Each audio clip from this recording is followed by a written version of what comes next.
Olá, sejam bem-vindos a mais um Janelas de Conto, aqui no palco do ser e do ser-se em sociedade. 2 contos, múltiplas janelas abertas à reflexão. Connosco 3 pessoas muito especiais. 2 vocês já conhecem muito bem aí em casa. Outra, uma convidada especial que hoje pela primeira vez se junta a nós aqui nesse palco do ser. Vou passar a palavra primeiro à Márcia, depois ao Luís para mandarem beijinhos aí para casa e finalmente à Cris, que vai aproveitar aqui alguns minutos também para se apresentar. Márcia.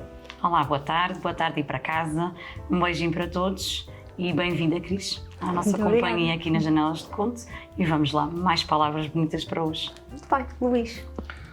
Olá, Tânia, obrigada mais uma vez pelo convite. Olá, Márcia, olá, Cris, bem-vinda. E beijinhos lá para casa, espero que nos acompanhem e que gostem desses 2 contos que vamos falar hoje. Muito bem, obrigada. Cris. Olá, boa tarde. Obrigada pelo convite, Tânia. Bem, eu vou-te citar, sou a menina mulher, a Cris, e hoje trago aqui comigo uma estrofezinha de um poema que eu adoro, que é Pedra Filosofal, escrita por António Guedião, e é assim: eles não sabem nem sonham que o sonho comanda a vida e que sempre que um homem sonha, o mundo pula e avança, como bola colorida entre as mãos de uma criança. E isto faz muito sentido para mim, porque nós temos que nos permitir sonhar. Quando nós sonhamos, nós estamos a manifestar alguma coisa para nós, portanto, é sempre bom sonhar. A gente não perde nada com isso. Acho que tem muito a ver com aquilo que vamos falar aqui hoje e espero que vocês sonhem muito, sempre, para conseguirem tudo aquilo que pretendem. Muito bem, muito obrigada. E obrigada, Cris, por teres-te apresentado em poesia, está bem? Eu acho que nós todos somos poesia e por isso obrigada por isso também. E vamos então começar aqui com o nosso primeiro conto. Foi um impacto brutal. Imobilizou-me. Estou aqui deitada. A cada instante que passa perco mais e mais a noção do que me rodeia. O que era nítido é agora apenas um eco do que já foi. É no afago da minha respiração, na belina que urge no meu pensamento, que consigo afastar-me da dor profunda que sinto. É no olhar fixo ao teto que percebo, pelo desvanecer da luz, que cessou mais um dia. Mas não sei mesmo quantos dias já passaram. Ou a morte me leva, ou tu salvas-me. Coloquei-me nesta coma de forma consciente. Só a imobilização do corpo, o abrandar da respiração, suavizam o sofrimento da alma. Ergo-me deste leito para te abraçar ou, na continuidade da tua ausência, deixo-me aqui perecer. Qualquer falecimento do corpo é menos dorido que a dor emocional de uma vida sem ti. Este é o nosso primeiro conto e eu vou começar pelo Luís. Opa! Eu acho que espera que fosse pela Márcia. Ias-me passar a bola, não? Queria primeiro as senhoras, Márcia. Pronto, eu posso começar. Estás à vontade. Claramente, já falámos várias vezes noutros contos dessa situação. Temos aqui um caso, a meu ver, de falta de amor próprio, para começar. Porque tu não podes pôr a tua vida nas mãos de outrem. Tu, quando fazes quando te colocas a tua vida, quando te colocas o teu destino, quando te colocas para o outro é que comandar, ou estás nas mãos dos outros, se a pessoa falha, se a pessoa falta, resta tu que não te resta nada. Porque não te construíste, não construíste nada. Tens que te ser suficiente. E essa construção vem de onde? Vem da infância. Esse amor próprio é uma coisa que nós vamos criando e vamos aprendendo e vamos crescendo. Com o quê? Com alguns erros que tivemos, com o crescimento em algumas relações que fomos tendo ao longo da vida, que as primeiras não foram boas, certamente, porque nós andamos ali na aprendizagem, ou nós acabamos por ser mais possessivos. E depois pensamos, não podemos ser tanto assim, não é assim que uma relação funciona, então vamos ser o oposto. E depois somos demasiado brandos e acabamos por ser domados por outra pessoa. Até encontrarmos esse equilíbrio. Portanto, esse amor próprio, esse nosso carácter, essa nossa forma de ser vai se construindo, então, principalmente na fase da adolescência, que é quando quando os jovens começam a despertar mais para essa parte de amor e para a parte também para a vida sexual, aí é que há esse crescimento e essa aprendizagem do amor próprio. Na minha opinião, é por aí que também as coisas relacionado um bocadinho com a acontecem. própria inteligência emocional, não é? Isto era o segundo ponto. Isto era o segundo ponto. Porque essa inteligência emocional, e outra vez eu posso estar a falar mais ou menos do mesmo, há aqui também uma identidade, uma parte de abandono. E quando falo abandono, não é sequer estou a falar do abandono físico. Pode ser o abandono com a pessoa presente, com o familiar presente. A negligência. A negligência, em que a pessoa necessita de ser validada, precisa de estar em constante validação e precisa de fazer coisas, de mostrar, de agarrar, para poder dizer, eu estou aqui, olha-me, vê-me. Esses fatores todos levam a essa questão em que a pessoa prefere morrer do que... ou então esperar que a outra pessoa venha, senão prefere morrer. Foi assim que eu entendi o texto. Mas também há aqui o reverso, que é, geralmente as pessoas dizem que costumam ouvir uma zoada antes do sismo, não é? Não. Esses são os pensamentos que a pessoa tem, alguns intrusivos, alguns mais na fase de construção também, que na minha opinião vais chegar àquele estalo, tu vais pensar, tu vais cair, tu vais ao fundo do poço, até que sentes que consegues subir sozinha, consegues fazer. E isso pode ser um momento de aprendizagem, mas até quando é que vais conseguir fazer sozinha? Até aparecer outra pessoa a quem te agarres e entregues totalmente? Vais aprender desta vez? Não vais? Sempre uma incógnita. Exato. A semana passada falámos aqui sobre desapego e realmente aqui falta um bocadinho desta percepção do que é o desapego. Sabendo de nós que desapego não é desamor, não é? Mas, não, e falámos nisso a semana passada e, portanto, neste caso, também às vezes é preciso deixar ir pessoas e coisas. E esta pessoa, eu não digo que não saiba amar os outros, não sabe amar a si. Sim. Muito bem. Márcia. Realmente aqui neste texto do Kuma nós temos aqui muito presencialmente sempre a palavra dor. É uma dor emocional muito forte de quem perdeu alguém que amava muito. Ela prefere estar no estado de coma, apagada para o tempo, e que ela diz mesmo aí que já nem sabe o tempo que correu, ou seja, ela apaga para si mesmo todo o tempo que já passou, porque ela prefere ficar inerte no tempo e apagada para não sentir a sua própria dor. Ela fica sem saber na realidade se prefere viver e esperar pela pessoa amada ou se é mesmo melhor deixar-se morrer, ou então estar naquele estado de coma e ficar apagada daquela dor para não a sentir.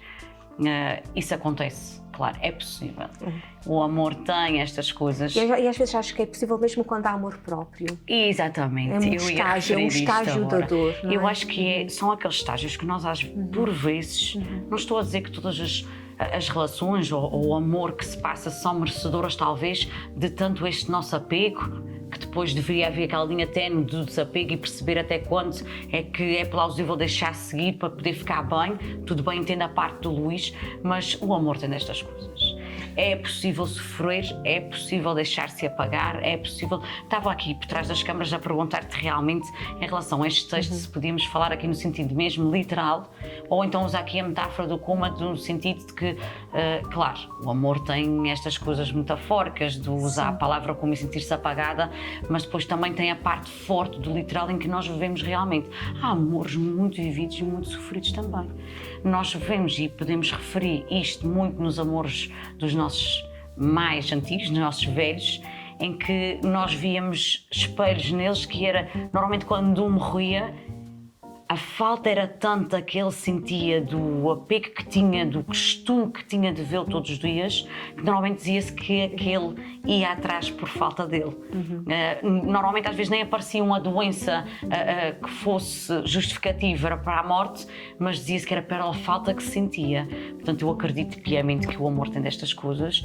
A pessoa não pode ter amor próprio, pode não ver aquela linha que é necessária do desapego, porque está tão focada na dor e sentir a falta do amado, mas isso é tudo um trabalho. Acho que é. E precisamos disto. É preciso aceitar que podemos ir até ao fundo. É preciso passar toda aquela fase desta mesmo em que nós aprendemos, nós precisamos parar de respirar, nós precisamos pensar em tudo aquilo que aconteceu e se calhar depois vai acontecer alguma situação que nos vai trazer cá para cima. E inclusive neste estado em que tu queres ficar no silêncio, que não queres sofrer nada, não queres pensar em nada, tu encontras o teu próprio clique e dizes assim, ei, chega, basta, está na hora de levantar. Antes de passar aqui, desculpa. Duas coisas que tu disseste, e é assim, eu analiso essa forma como um luto. A pessoa com amor próprio faz um luto, não deseja morrer. É diferente. Na minha opinião, a pessoa, tipo, a vida continua, o dia corre lá fora, tu sentes aquela dor de não estás com a pessoa com quem tu gostas, com quem tu queres, mas não te deixas de tratar. Ok, perdes um apetite, dormes menos, tudo bem, isso acontece. Mas não desejas a tua morte em prol de alguém que já não está contigo. E depois falaste em costume. E isso acontece, as pessoas também muitas vezes já... Costume e apego, não é? Costume e apego. Vai-nos sempre lembrar da dependência, não é? E vê-se aí uma dependência emocional dele, dela para com ele, para com o seu amado. É porque tu tens muitas vezes relações que duraram anos e anos e anos. Primeiro porque na altura o divórcio era uma coisa muito mal vista e mal falada. E depois é o hábito das duas pessoas. E depois também acrescentava-se muito que o outro vinha para nos completar, não é? Era como se não fôssemos inteiros se não tivéssemos um parceiro. E a gente hoje até já mudou um bocadinho essa forma de falar. Vem para nos complementar ou para nos acrescentar, porque ninguém completa ninguém. Nós temos que ser inteiros sozinhos. Mas como é que nós chegamos a esse crescimento também emocional e pessoal de cada um? Porque nós fomos vendo exemplos também de outras pessoas que passaram por isso, em que nós vamos tendo uma janela em que nós vamos observando e dizer assim, não, é realidade, tipo, faz sentido. E tu saltas acima daquele passo, já não passas naquela fase. Pode não ser para fazeres igual ao outro, mas tu cresces com aquilo. Portanto, eu acredito que esta parte da dependência emocional dela, que tu dizes que faz fazer um luto, é verdade, faz sentido as palavras que tu estás a usar, mas o luto de cada um tem a sua forma. Quem sabe se eu não morro mais por dentro do que outra pessoa? Ela, da forma como ela se sentiu tanto apagada, há pessoas que podem passar um luto de outra forma, comer menos, beber menos, se calhar dormir menos, beber mais, mas essa mais por se sentir realmente apagada para não sentir qualquer tipo de dor. E... Às vezes entrar mesmo num estado de dormência, não é? Eu agora estava a pensar em inglês e a dizer em português, que é o numb, não é? Entrar neste estado de dormência. Isso faz-me sempre lembrar um bocadinho, quando a gente quer apaziguar a dor emocional, eu penso sempre na posição embrionária, não é? Aquela posição que nós nos colocamos, exatamente, que é a simular, não é? Quando estávamos na barriga da mãe, que é o sítio mais protegido que nós temos, e perante dores intensas, muitas vezes nós colocamos nessa posição, e se calhar até passa um dia sucede o dia e a gente não dá por isso, ou então tem que o enfrentar nesta dormência, não é? Que o dia passa e a gente nem sequer, que a gente sobrevive o dia, não é? Muito bem, Cris. Bem, vai muito em seguimento àquilo que eles estavam aqui a dizer, e a primeira palavra que me veio à cabeça foi a desassociação com o da vida. Foi o perder a personalidade, foi o perder a noção do tempo, foi o perder tudo. Mas eu sou uma pessoa que gosto muito de ver a parte positiva, não gosto tanto de focar. Também tinha aqui escrito a parte do luto, é a parte mais importante porque é o que nos faz crescer, é o que faz não cometer os mesmos erros, é o que faz podermos ser o nosso melhor. Exatamente, a gente consegue aprender a estar no nosso expoente máximo. Mas isto demora muito tempo, não é certamente com os meus poucos anos de vida que acho que nunca passei algo que coma conta. Que te sucumbisse, não é? Sim.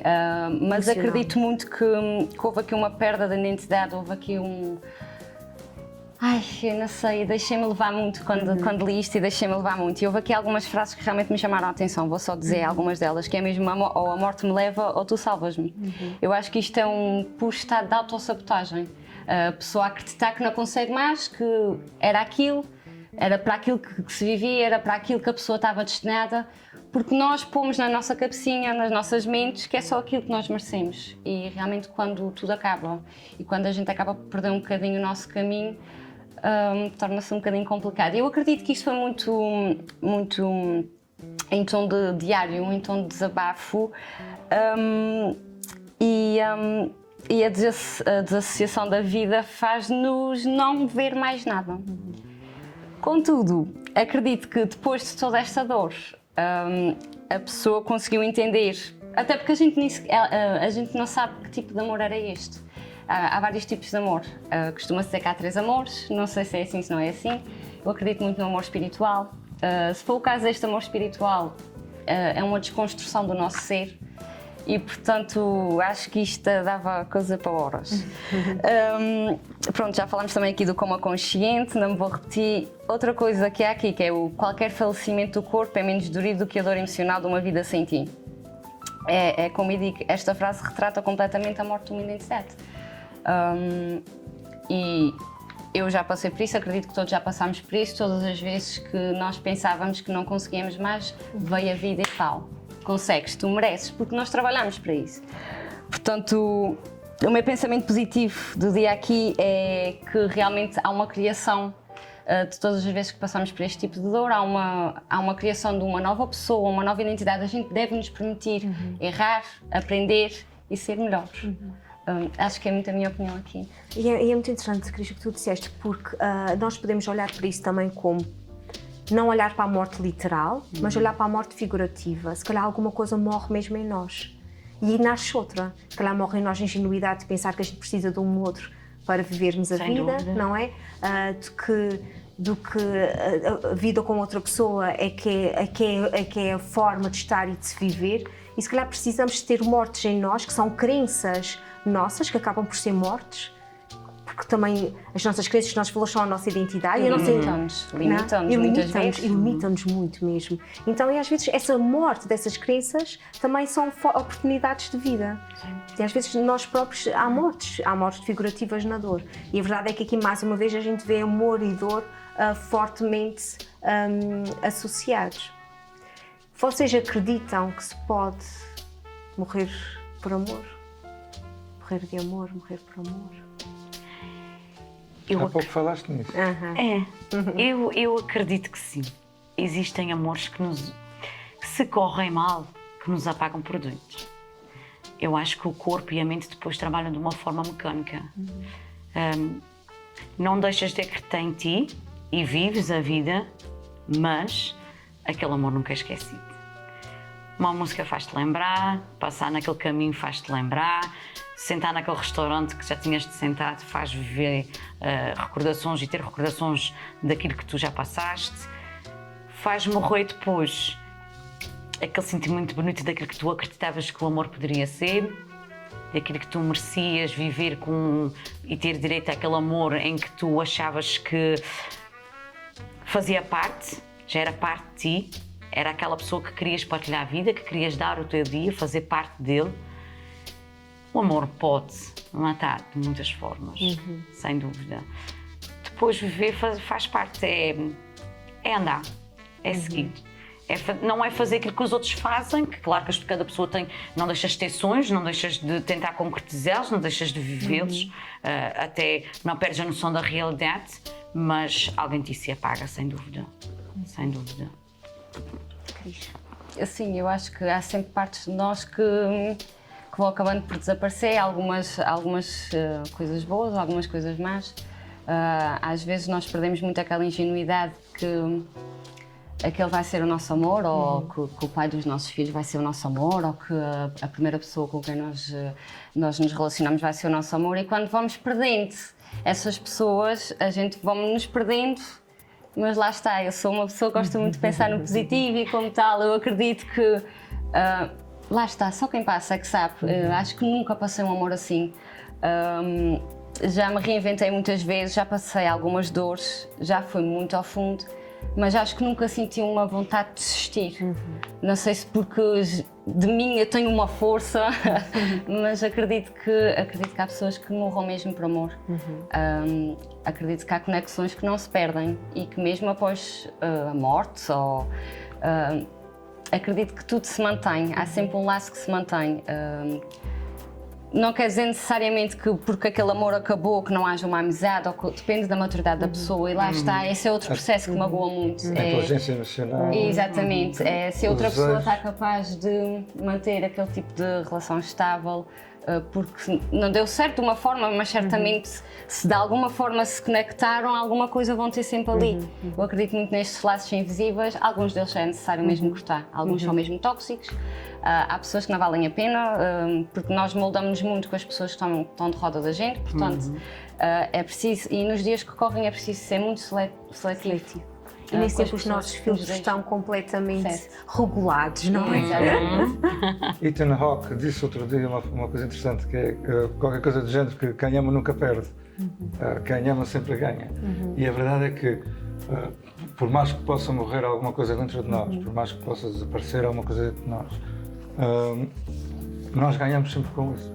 Porque nós, por mais saudade que possamos ter durante esse período de luto da pessoa com quem estava connosco, por mais que nós possamos procurar respostas que não foram dadas, e isso nos consome durante esse tal período de luto, nós vamos construindo, nós vamos nos reinventando e vamos nos tornando pessoas melhores.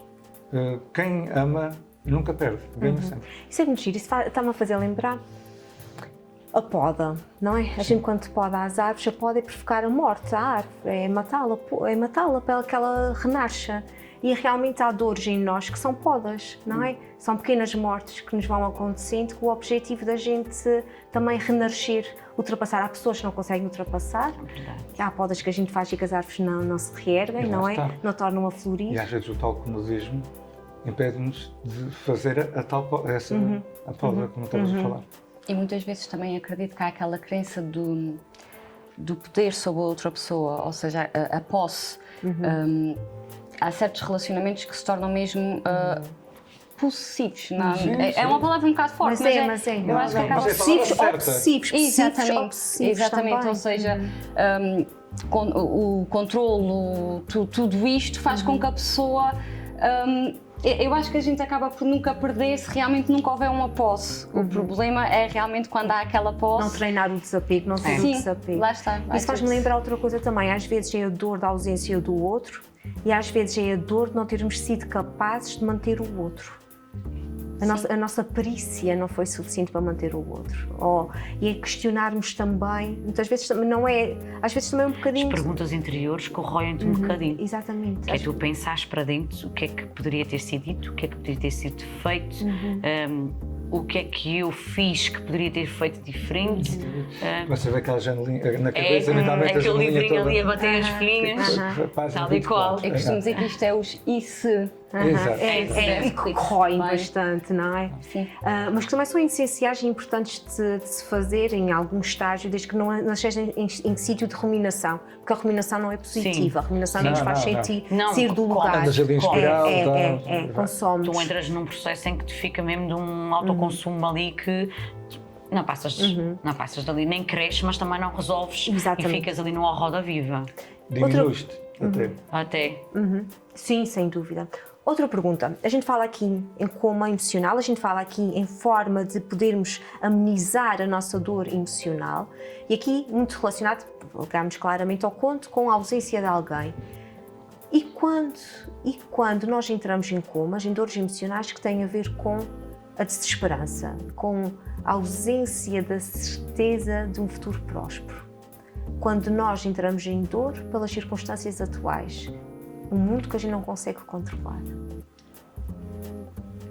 Aí eu estou aqui junto com a Cris. Eu já vou num pensamento mais positivo nesse sentido.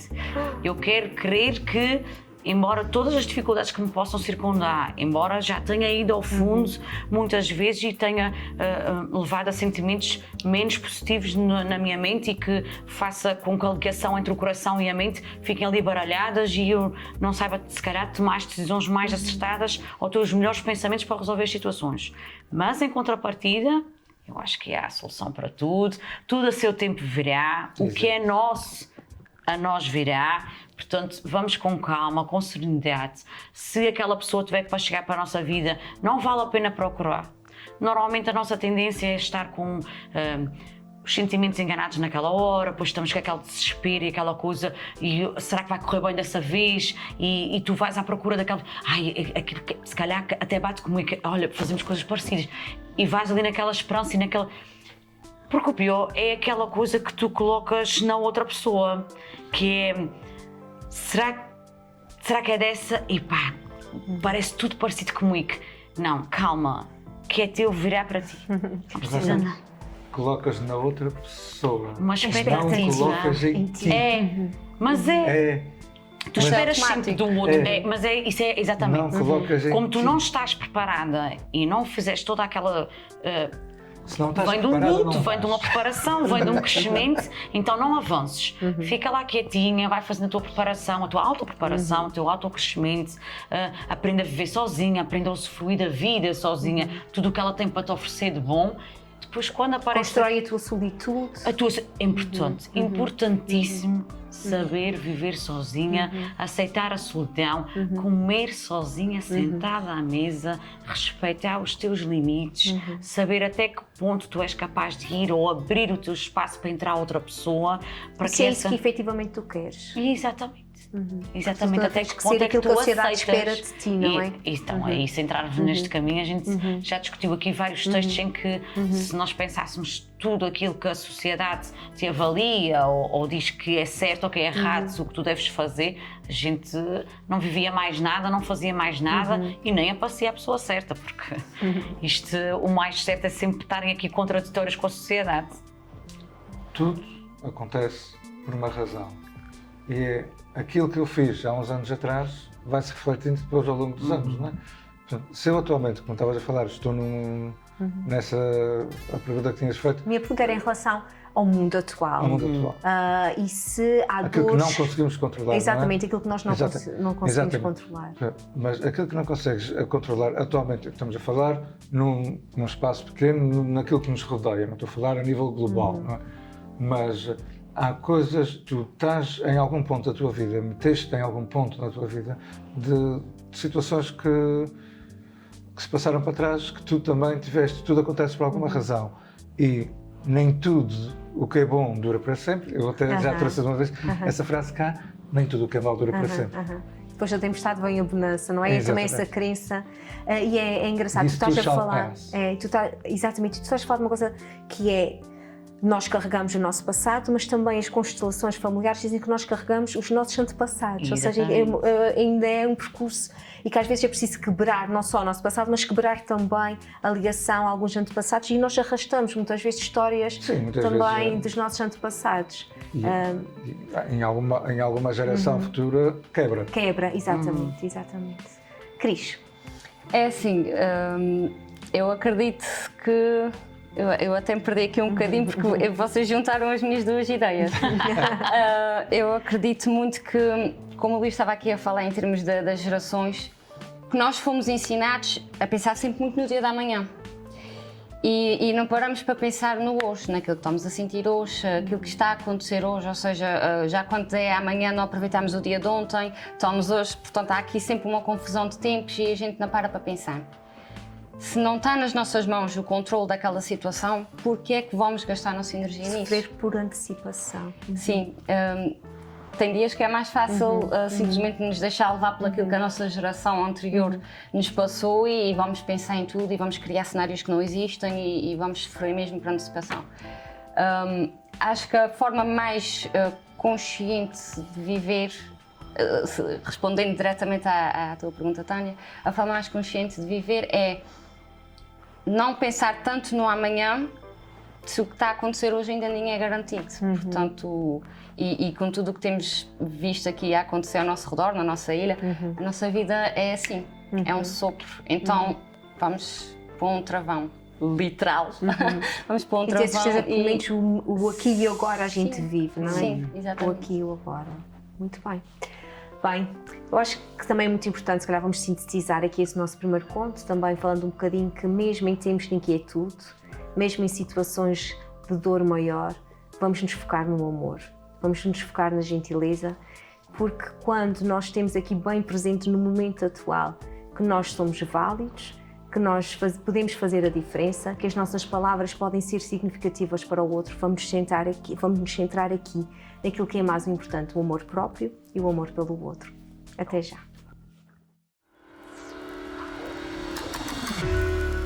Leve a sua empresa mais longe e faça chegar a sua mensagem ao público do canal Azores TV. Agora em Cabo TV Nacional. Olá, sejam bem-vindos de volta.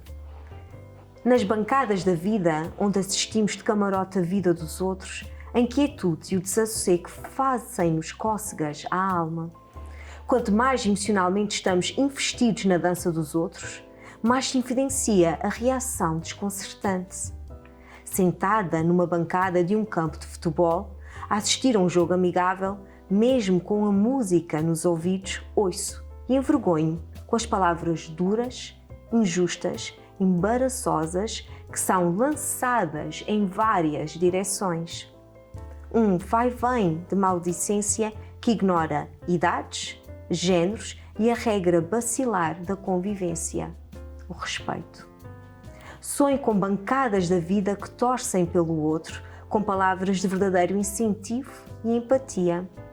Sonho com danças sincronizadas de quem comanda, quem segue e quem assiste. Sonho com vidas alinhadas ao amor e ao respeito. Mesmo que seja um sonho de unicórnios, permitam-me sonhar. Muito bem, Cris. Lá está, o sonhar da pedra filosofal. Eu acredito muito que este texto foi escrito em espécie de manifestação. E este texto diz muito realmente porque o meu pai era árbitro de futebol. E então, como tal, e filha boa que sou, e assisti a alguns jogos. Isto já foi há muitos anos, ainda tenho assim muita recordação, mas a maior recordação que eu tenho realmente é estes insultos.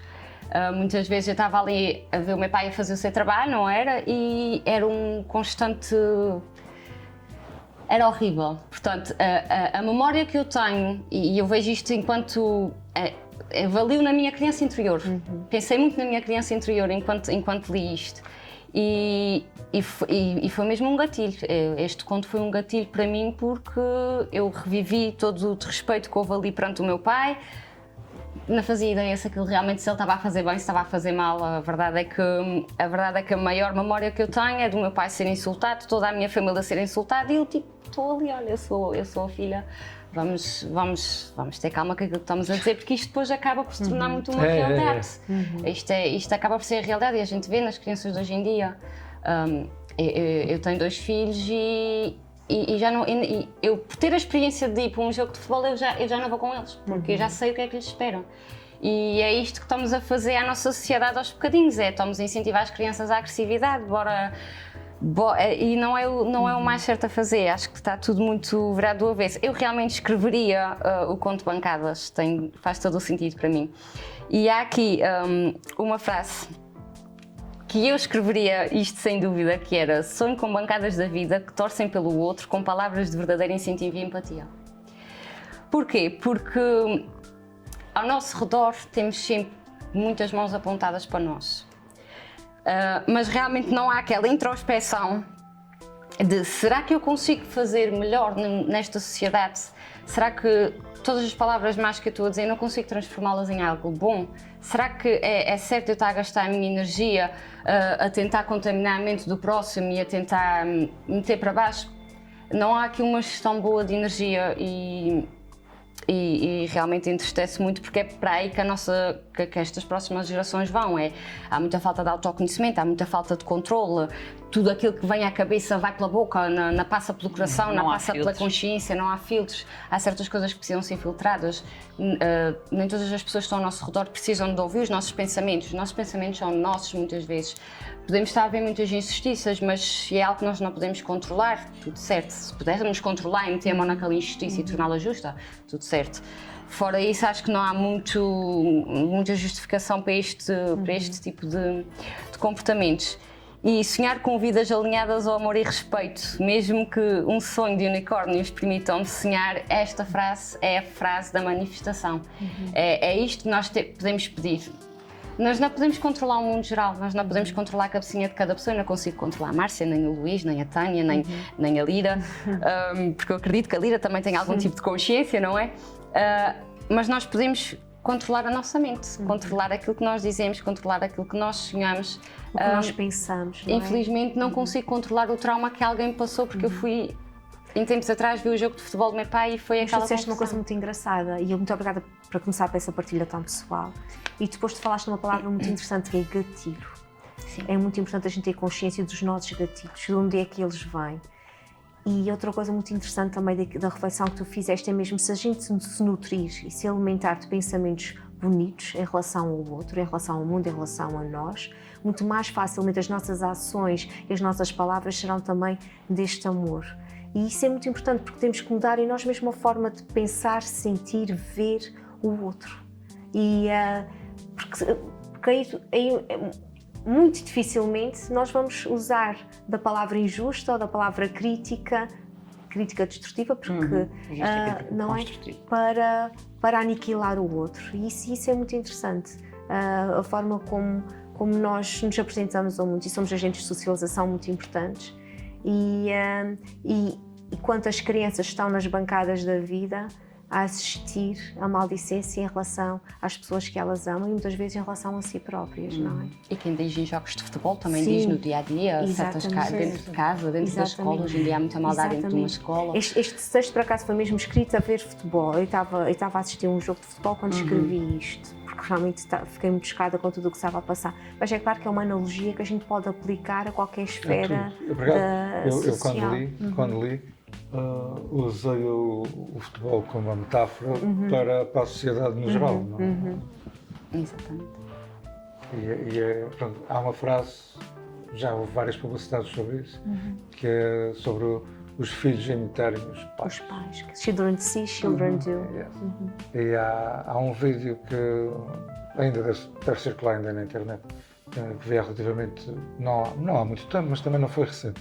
Está o pai, lá está, num jogo de futebol, a ofender os jogadores da equipa adversária ou os da própria equipa porque não fizeram um corte ou o árbitro.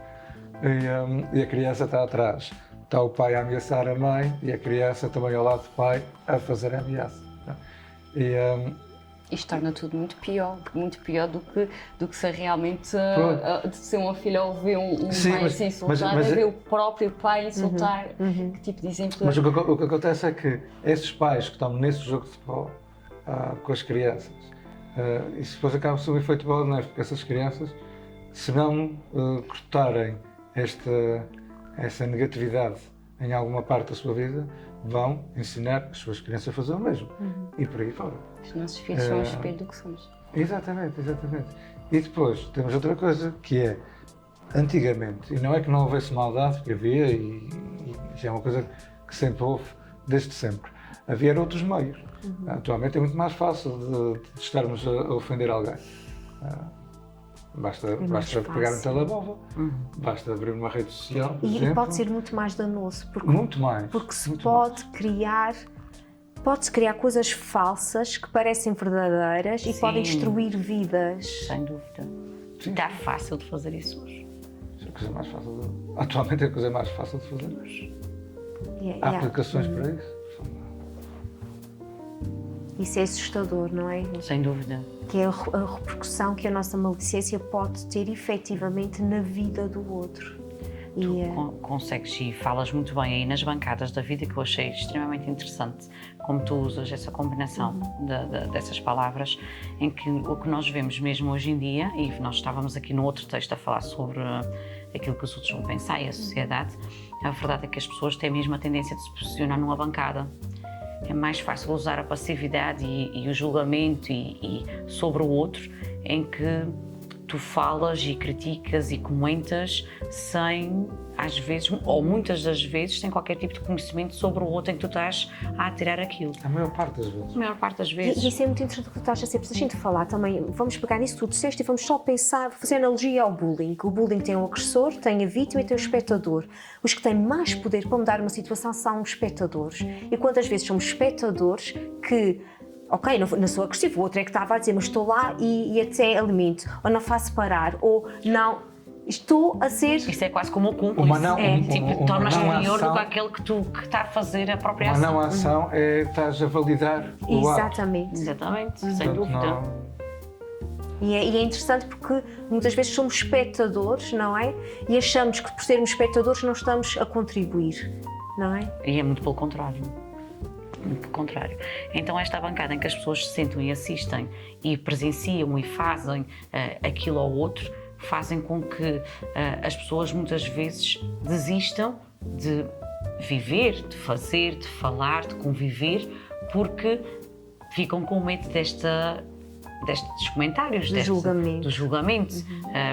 Agora, se eu aparecer assim, alguém vai falar. Se eu disser assado, o que é que vão pensar de mim se eu comentar estas coisas? E em vez das pessoas que estão nesta bancada, e também tem mais uma coisa, é que quantas mais vezes tu assistes, quantas mais vezes tu fazes uma analogia ou comentas, ou tu mais fazes parte daquele fervor e daquela coisa, e mais interiormente tu sentes aquilo.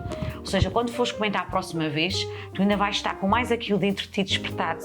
Porque quando nós fazemos um comentário sobre uma situação em que não nos agrada, ou então tu fazes uma avaliação de alguém, por vezes pode não ser verdade, porque tu não conheces a pessoa na íntegra, tu vives aquilo com alguma intensidade para ti, mas tu não botas tudo para fora.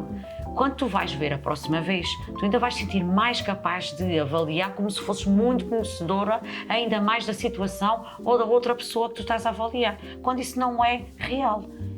Tu nunca usas a força destas palavras para tu fazeres uma avaliação positiva à outra pessoa. Tu nunca vês Ou então mesmo partindo ênfase. do princípio da bondade, não estava num bom dia. Exatamente. E nunca é, a pessoa é estúpida, a pessoa teve um comportamento desajustado, a pessoa para mim teve um comportamento que não foi mais Olha, o que educado, será teve um que te comportamento aconteceu hoje agressivo. para tu teres dito essa palavra, porque nunca te Exatamente. ouviste E até podes não conhecer aquela a pessoa e fazer o pensar, comentário. não é, senti-me desconfortável e sinto que aquele comportamento não foi o melhor para aquela situação, em vez de sermos aquela pessoa é estúpida, aquela pessoa é agressiva, aquela pessoa não presta. Mas é mais fácil porque fazer esse tipo de avaliação. Porque Não depois sei a gente, porquê, mas... mais uma vez, aquilo que a gente estava a falar, o pensamento, eu posso controlar o meu pensamento, e se o meu pensamento em relação ao outro for o comportamento do outro, e não é o outro, é o comportamento dele, porque uma pessoa não é um comportamento, uma pessoa é um conjunto de circunstâncias e de comportamentos, não é um comportamento, e é muito injusto eu avaliar uma pessoa pelo comportamento que eu assisti num determinado momento, que se calhar até foi um gatilho que alguém... Não é? Está aí a tua palavra que tu disseste muito bem, que é a base do respeito. Independentemente se nós vemos uma discussão, uma briga, em algum espaço ou em algum local em que alguém levanta a voz ou diz uma palavra menos acertada, nós temos sempre que respeitar aquela pessoa porque não sabemos o momento que ela está a passar. Ou a situação até que disputou aquela briga ou aquela discussão entre os dois. Quem somos nós para julgar? Se calhar até são os melhores amigos. Mas tinham alguma coisa para dizer ou para discutir naquela hora. Se calhar não era o lugar mais acertado, não foi a hora mais acertada, mas se houve algum gatilho que disputou aquilo, e se não tens nada para fazer de positivo que consiga acalmar aquela situação, podias até eventualmente chegar ao pé das duas pessoas, olha, peço desculpa, não tem nada a ver com isso, eu nem vos conheço, mas se calhar no lugar mais indicado isso também está um bocadinho... Pode ser também outro gatilho para haver outra combustão ali, se as pessoas não estiverem controladamente ali, prontas para ouvir uma terceira pessoa. Mas tu podias fazer o lado positivo da coisa. Mas o mais certo é julgares cá de fora, assim, porque já são assim, porque isto parece mesmo arroaceiros, porque isto não é gente discreta, porque não é... É muito mais fácil tu fazeres este tipo de julgamento. Depois tens casos de pessoas que são bullies, ou no local de trabalho, ou num grupo de amigos, mas que são vítimas do outro lado. Exatamente. Exatamente. As vítimas tornam-se bullies. Há pouco estás a falar do espectador. E muitas vezes no anonimato. Aí às vezes no anonimato. No anonimato. Há casos de pessoas que a gente olha para elas, vê logo pela cara e diz, olha, esta hoje vem com os azeites. Esta hoje é assim, esta hoje está assado, mas não sabes porque é que ela vem assim. E é disso que vocês estavam a falar e estavam a falar muito bem. Mas depois, a ideia que tu tens é a forma como ela te trata no local onde tu estás, seja no trabalho, seja em grupo, seja noutro sítio, qualquer, não interessa. Mas a de vítima passa a agressora num curto espaço de tempo, porque passa de um espaço em que é minimizada, a pessoa é posta completamente abaixo do que devia ser, e depois no outro local, para se poder reconstruir, faz o mesmo. Passa de vítima a bullying. Só acaba por espelhar muito Exato. a pessoa que é no outro. E esses caminhos são sempre muito, muito difíceis, não é? E essa questão de passar-se a vítima, e agora, porque às vezes a vítima, nós sabemos que a vítima presencial geralmente tem traços físicos mais vulneráveis, há alguma coisa de maior vulnerabilidade, mas depois atrás de um ecrã, mais facilmente eu, apesar de possa ter alguma vulnerabilidade física, alguma vulnerabilidade em termos da minha personalidade, porque sou mais passivo, por exemplo, atrás de um ecrã qualquer pessoa tem poder. Sim, não é? sem dúvida. Qualquer pessoa pode ser efetivamente este agressor. Não precisa ser a tua cara, não precisa ser o teu nome verdadeiro, Exatamente. para tu poderes fazer o que entenderes da tua página, da tua rede social, para atacares quem seja E atualmente exatamente, sem nas seres redes sociais, culpado de nada no tens a sentido opção literal da de não, palavra. não é? Tu fazes por fazer e sabes que não vais ser julgado ou culpado de alguma coisa porque não tens qualquer tipo de identificação ali. E isto é um dos grandes problemas agora das nossas redes sociais e do acesso fácil que nos leva a ter esse tipo de coisas, para que as pessoas tenham a facilidade também de fazer esse tipo de ações. O que é que a gente pretende aqui? É sempre consciencializar também as pessoas e aquelas pessoas que estão lá em casa e que nos ouvem, que realmente precisa tocar aqui num ponto, e nós já falamos até algumas vezes aqui no programa. Se nós adultos estamos aqui a detectar estas situações e temos visto, e muitas vezes nem gostamos do que vimos ou do que ouvimos, precisamos urgentemente começar a trabalhar com os nossos educandos em casa, de maneira que as nossas crianças tenham sim acesso, e nós já falamos algumas vezes a isso, tenham sim acesso às suas redes sociais, ou computadores, ou telemóveis, mas de alguma forma controlada. Tanto para não serem vítimas... Mas para isso também temos que ser exemplo. Temos que ser exemplo, porque normalmente hoje em dia é muito usada a falta do tempo e da gestão do tempo e dessas coisas todas para quê? Para colocar o telemóvel na mão de uma criança, e perdoem-me se lá para casa estou a ser agressiva na forma como digo as coisas, mas eu também sou mãe, eu também tenho uma filha de quase 20 anos, também passei por estas fases em que eu estou a mencionar no programa hoje, que é verdade, eu também tive que deixar de dobrar uma roupa, eu tive que deixar de fazer uma comida hoje, se calhar deixei de ir jantar fora ou de fazer algum convívio de trabalho ou mesmo de amizades mais próximos, porque tinha uma filha em casa que tinha horários para ir dormir, que não podia ficar sem o meu, não é controle, mas sem a minha supervisão, para que as coisas corressem bem e para que não fosse de outra forma. A uma determinada hora era desligado o telemóvel A e não parentalidade havia... exige responsabilidade. Exatamente, exatamente. E se hoje em dia nós vemos cada vez mais jovens e adultos a terem esse tipo de ações e comportarem-se de uma certa forma na sociedade, isto só vai piorar a situação, porque eu, como adulta, tenho uma filha que, se não der o exemplo, se tornará uma adulta também com o mesmo tipo de comportamento, que vai ter, em contrapartida, também vai ter os seus filhos, os seus netos, e isso vai sempre passar de geração em geração. Eu acho que nós ainda estamos na altura certa de cortar certos círculos viciosos em que nós não deixamos os nossos filhos depois participarem, verem ou assistirem determinadas coisas, para começar a botar aquelas cabecinhas a trabalharem da forma errada. Infelizmente, como a Cris disse, nós nas escolas já vemos muita maldade entre crianças que na minha geração eu via serem comparsas, tipo, mas das brincadeiras, sem importância, sem maldade, do tipo, encobri um porque estava escondido e tinha escondido a camisola, tinha escondido o sapato, tinha tirado o sapato, tinha escondido. Hoje em dia não. Tu vês nas escolas a própria maldade de grupos contra um, em que falam mal daquele, ou porque ainda tem o bigode virgem, ou porque tem monocelha. Todas as crianças já têm que estar preocupadas aos 12 e 13 anos da sua aparência física, que ainda nem sequer estão formados, nem estão preparados sequer para fazer uma simples depilação ou contorno de uma sobrancelha ou o que seja, para se verem ao espelho como tal, e já tem alguém a fazer avaliações atrás. Se uma criança de 12 anos ainda não está preparada, mas a outra já está acima, com o mesmo 12 anos, mas já está acima do nível de maldade da outra que tem 12, o que é que isto significa? Aquela de 12 que ainda já está a sofrer na escola com esta idade, se calhar tem uns pais em casa que lhe deixam viver a sua meninice, que pode brincar, ainda é certo brincar aos 12 anos. Ainda podem pegar num carrinho em vez de pegar numa PlayStation, ainda podem ir brincar para a rua, correr, andar de bicicleta em vez de pegarem no telemóvel e estarem entretidos 3, 4 horas seguidas, enquanto aqueles de 12 anos se calhar já são deixados a sair à noite, se calhar já estão muitas horas com o telemóvel na mão. Não é? São adultizados, não é? Exatamente. São-lhes já facultadas algumas saídas ou algumas permissões que não são adequadas à idade, que lhes fazem depois crescer. Ele tem 12 anos, mas já tem uma mentalidade muito avançada. Não, mas depois há outra questão. quer ser amigo ou amiga Ai, do meu filho ou da minha filha. Pode ser perfeitamente amigo ou Pode, amiga do filho, com mas certeza. educa primeiro. Educa. E tem aquela Estamos linha a sempre que resolver. Há uma faz. linha, exatamente. Eu tenho aqui, que sei onde é que vou querer chegar com esta. Aham. São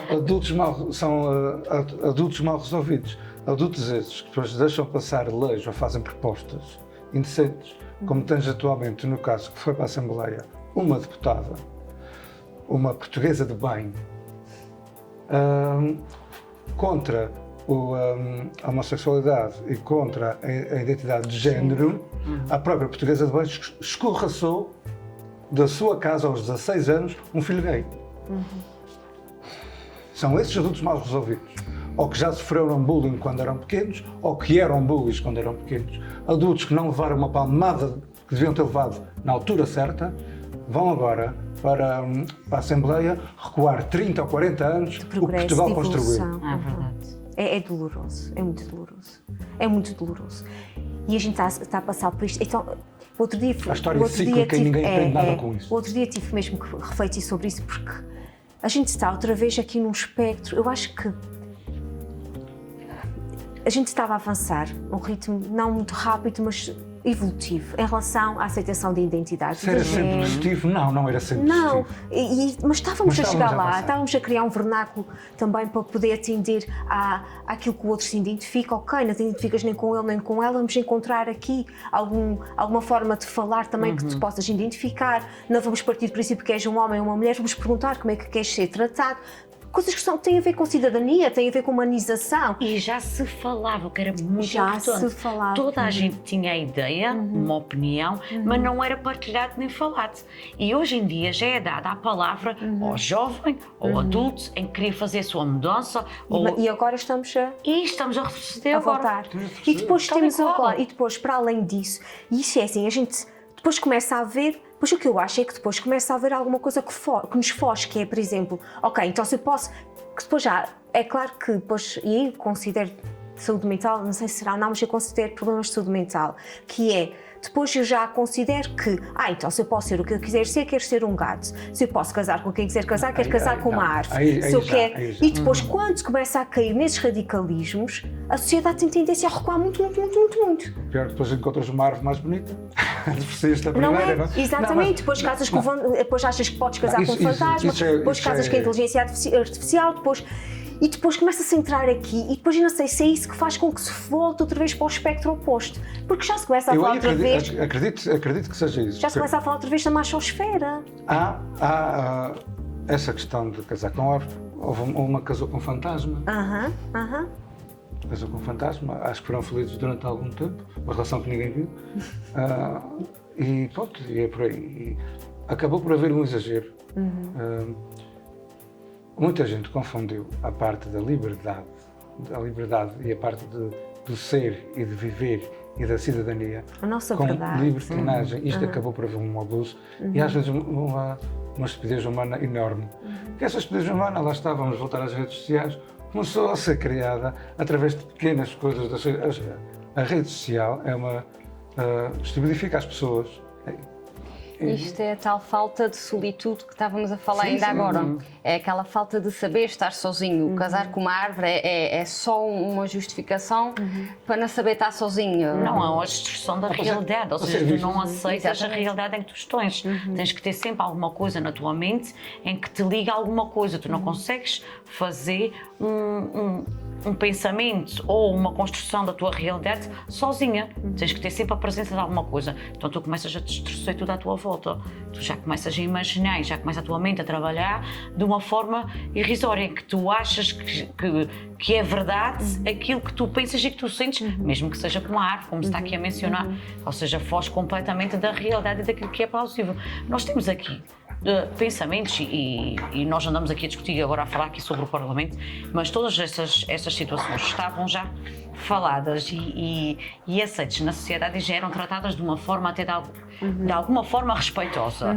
Tinha-se o cuidado e as crianças já eram levadas a sério, os jovens, inclusive os adultos, de uma forma respeitosa, de que tinham direito à palavra, ao sentimento e que não era como queriam, ou seja, não era o passo que queriam, as coisas não iam acontecer de uma forma rápida, alguns processos de quem queria mesmo mudar de sexo ou alguma coisa, tem que ser todo um processo que é tratado, nem sempre era aqui na ilha, tem que ser processos que são feitos lá fora, mas era respeitada essa vontade, com a permissão dos pais, com o conhecimento dos pais, e todo havia um processo. Agora, nós voltamos... Há quem verdadeiramente tenha essa necessidade da mudança. Há quem verdadeiramente sofra dentro do corpo errado. Isso é uma pressão perpétua, se tu não tiveres a há quem oportunidade. verdadeiramente sofra, mas há quem verdadeiramente não sofra. Há quem verdadeiramente foi em questão de moda. E tu tens casos nos Estados Unidos que aconteceu isso. As pessoas, eu hoje deixei de gostar de ser homem, quero ser mulher. Pronto. Preencheram tudo o que tinham a preencher, fizeram os testes todos. Vai à operação, ao meio do processo, arrependeram-se, já não queriam, afinal, não, desisti da questão de querer ser mulher e querer ser homem outra vez. Estava a tentar reverter o processo todo. Quando o processo está todo quase revertido outra vez, não, arrependi-me, no final queria mesmo, era, isto é brincar com as pessoas que realmente sofrem na pele. Sim, porque estes são casos muito esporádicos que tu estás aqui a mencionar. Não foi um nem dois. Sim. Foram uns Podem poucos ter casos sido dessa alguns. maneira Mas nos mesmo que Estados tenham Unidos. sido, não podem invalidar Não, a oportunidade dos exatamente. outros. Mas o que acontece é que há quem pegue nesses casos que não são os Exatamente, para- suficientes Sim, generalizar para fazer com- um... As pessoas pegam nesses casos e vão dizer porque os jovens não têm a cabeça, ou as pessoas pré-adultos não sabem ainda o que é que querem, e vão pegar e depois vão fazer os tais filmes Eu sou da família completamente- do bem, exatamente. e que as famílias é pai, mãe e a criança, e insistem nessa família tradicional de pai, mãe e criança. Vamos perguntar às crianças que estão em lares Sim, se sim, foi sim, o pai, sim. quem é que pôs lá, se foi os dois pais ou se foi as duas mães, Exatamente. ou quem é que os pôs lá, ou quem é que os foi buscar depois. Tu estavas aqui a falar muito bem das crianças e que as crianças não estavam preparadas. Não sei o quê. Eu sou As crianças completamente não de estão acordo. preparadas.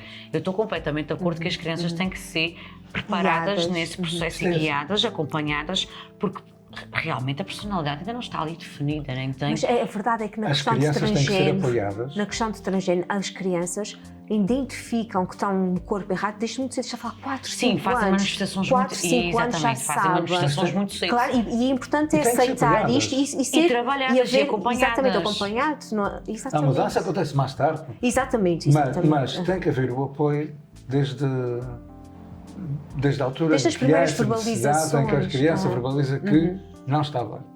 Tem que haver esse apoio por parte dos pais. E a criança tem que sentir que há um espaço seguro para falar sobre isso. Sem dúvida, para se sentir poder que não abrir. há um espaço seguro, está-se a pressionar para Se a casa não for durante espaço muito seguro, tempo. O que é que será? o que é que será? O que é que será? O que é que será? Até porque quando vira as costas de casa e encontra a sociedade que nós temos e estamos sempre a mencionar aqui, o máximo que vai acontecer, e aliás nós temos visto e falado de alguns casos, temos visto uma taxa de suicídio enorme entre os jovens, porque eles não suportam nem aguentam as críticas da sociedade e a falta da presença e do acompanhamento e de ter alguém que os ouça Exatamente. dentro da sua... Aliada à crítica, aliada aqui ao facto também de muitas vezes não se sentirem vistos nem ouvidos, acho que também tem a ver aqui com a desesperança do que é que será o meu futuro nessa sociedade, que não é que... Não encontram um espaço para eles. Eles não se identificam, não se veem incorporados em lado nenhum. Para já não são pessoas que normalmente fazem grupos, não fazem parte de grupos. As pessoas também, por si só, que têm grupos feitos, não são aquelas pessoas que eles chamam, nem chamam para fazer parte. Eles vão cada vez ficando num mundo mais restrito da Eu acho que há solidão. uma coisa também muito interessante, também tenho refletido sobre isso, que é, eu admiro isto nos jovens, mas isso é muito criticado nos jovens, e eu admiro, que é os jovens, aos jovens adultos, eles já têm uma noção do tempo muito mais valorizada do que nós, do que eu tinha, por exemplo. E eles sabem que o tempo é o recurso mais bonito que nós temos, e mais valioso. E então, muitas vezes, eles declinam profissões que efetivamente ocupam muito tempo. Nós estamos a falar, às vezes, só não trabalha quem não quer. Ok, é verdade. Mas eu quero trabalhar num trabalho em que tenho que, vou falar por exemplo do horário bipartido, vou trabalhar umas horinhas de manhã, depois passo um período de tempo grande em casa, depois volto a trabalhar, ou seja, passo 12 horas ocupado, não quer dizer que esteja sempre a trabalhar, E eu penso, ok, um jovem declina este tipo de trabalho. Porquê é que não há de declinar? Porque as pessoas valorizam muito mais a vida de uma forma diferente daquela que a gente valorizava. E eu acho isso ousado, eu acho isso até interessante, porque eu fui muitas vezes escrava do trabalho. E por isso eu consigo olhar para isto e perceber, ainda bem que desde mais cedo se começa... Eu ainda sou. Ainda és? Por opção, porque a vida leva a isso, não é? Mas por opção sou escravo de trabalho. Sem dúvida. Os jovens hoje em dia estão a tentar, não é tentar, eu acho que é um bocadinho inconsciente já, quebrar um bocadinho aquele padrão, porque lá está, eu não quero passar a minha vida a trabalhar, e no final de contas a bagagem que eu levo é o trabalho, não levo nada. E sou uma geração só um bocadinho mais abaixo de vocês e realmente é isso que eu noto, é que a malta da minha idade está mais focada em ir um bocadinho mais longe, porque já há aquela crença que dá para ir mais longe. Puxando um bocadinho atrás daquilo que o Luís estava a dizer ainda agora sobre os pais quererem ser amigos, lá está, há muitos pais que dizem-se querer ser amigos dos filhos e depois realmente não há aquele tempo para ensiná-los a quebrar o sistema. Não precisamos viver no sistema que os de trás viveram. Eu acho que é muito isso. Felizmente, as gerações de hoje em dia já estão a começar a ter consciência de que é importante trabalhar, mas já há outras vias de trabalho. Já dá para trabalhar online, já nos rouba muito menos tempo. Exatamente. Já privilegiam mais a qualidade de vida, em detrimento até, se calhar, desta questão de se fazer de ter uma determinada profissão. É claro. É assim, porque às vezes nós pensamos, e assusta-me muito, confesso, assusta-me muito o futuro, assusta-me. Eu tento não ver, e nem se farei por antecipação, ver o aqui e o agora, mas é claro que de vez em quando também projeto um bocadinho mais médio e longo prazo e assusta-me um pouco, mas também, mais uma vez, eu sou positiva e eu acredito que existem jovens muito interessantes, e existem jovens com pensamentos muito interessantes.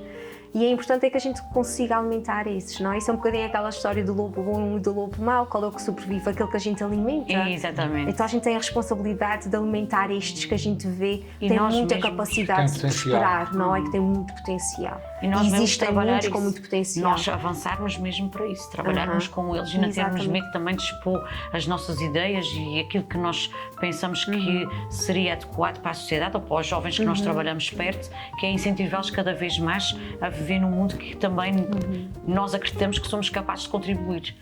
Já que sabemos fazer diferente, já que sabemos elogiar, já que sabemos cuidar, vamos trabalhar nesse sentido e vamos chamar cada vez mais pessoas para o nosso redor. E a verdade é que também já começam a existir também entidades patronais, mesmo nas áreas de restauração e hotelaria, que são as áreas mais difíceis às vezes de se fazerem horários, que já têm a consciência de fazerem horários que sejam horários que permitam que as pessoas tenham vida para além do trabalho. E é interessante, há empresas que já com esta visão de, ok, porque aqui também não consigo recrutar colaboradores, porque esses horários não são atrativos. Então vamos pegar nisto e vamos colocá-los Qual é a idade dos patrões? mais...